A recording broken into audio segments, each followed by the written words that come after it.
देहरादून से अगली बड़ी खबर आपको बता रहे हैं, जहां स्नातक स्तरीय परीक्षा की तैयारी की जा रही है। इसके साथ ही अधीनस्थ सेवा चयन आयोग ये परीक्षा करवाएगा। संवेदनशील परीक्षा केंद्र पर कड़ी निगरानी रखी जा रही है।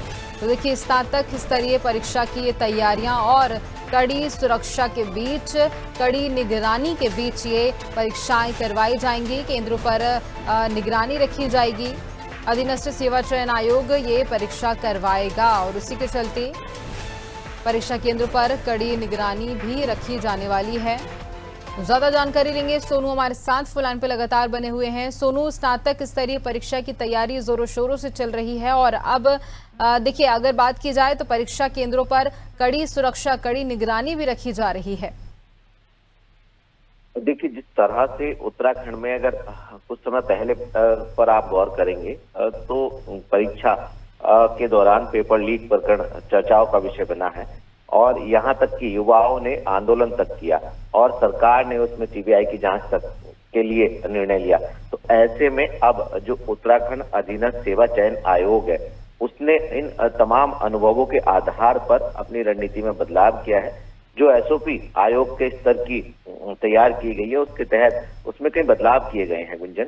और इस बदलाव के तहत जो 14 जून को स्नातक स्तरीय परीक्षा आयोजित होने जा रही है, जिसमें तकरीबन 1,54,764 जो अभ्यर्थी हैं, इन्होंने पंजीकरण कराया है और ऐसे में जो व्यवस्थाएं उनको चाक चौबंद आयोग के स्तर से किया गया है। इसके लिए 449 परीक्षा केंद्र बनाए गए हैं और इन 449 परीक्षा केंद्रों में जो संवेदनशील कैटेगरी के परीक्षा केंद्र हैं, इन परीक्षा केंद्रों पर कैमरों के माध्यम से लाइव मॉनिटरिंग भी की जाएगी।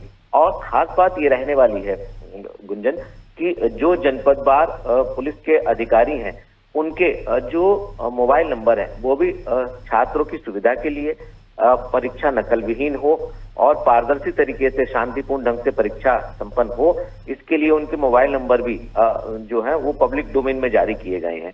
इसके साथ साथ एक कंट्रोल रूम स्थापित किया गया है जहां पर निगरानी रखी जाएगी, यानी मॉनिटरिंग की जाएगी। तो कहीं ना कहीं ये भी अनुरोध कहें या निर्देश कहें हम कि छात्रों को दिए गए हैं कि जो परीक्षा केंद्र है उसमें समय से पहले जो परीक्षा देने वाले परीक्षार्थी हैं उनको पहुंचना होगा, ताकि उनकी बायोमेट्रिक अटेंडेंस जो है वो लगाई जा सके। तो हम मान सकते हैं कि इस बार जो पहले अनुभवों के आधार पर आयोग के स्तर से जो व्यवस्थाओं में बदलाव किया गया है, आयोग की ये व्यवस्थाएं जो है वो सफल होंगी, शांतिपूर्ण ढंग से परीक्षा होगी और तमाम परीक्षा केंद्रों पर जो सुरक्षा की व्यवस्था की गई है वो चाक चौबंद होगी।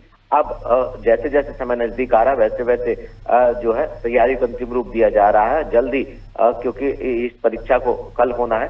परीक्षा जैसे ही होगी उसके बाद फिर देखना होगा कि कहाँ पर जो व्यवस्थाएं की गई हैं उनमें जो उनके व्यवस्थाओं की जो परिणाम है वो कैसे सामने आए हैं।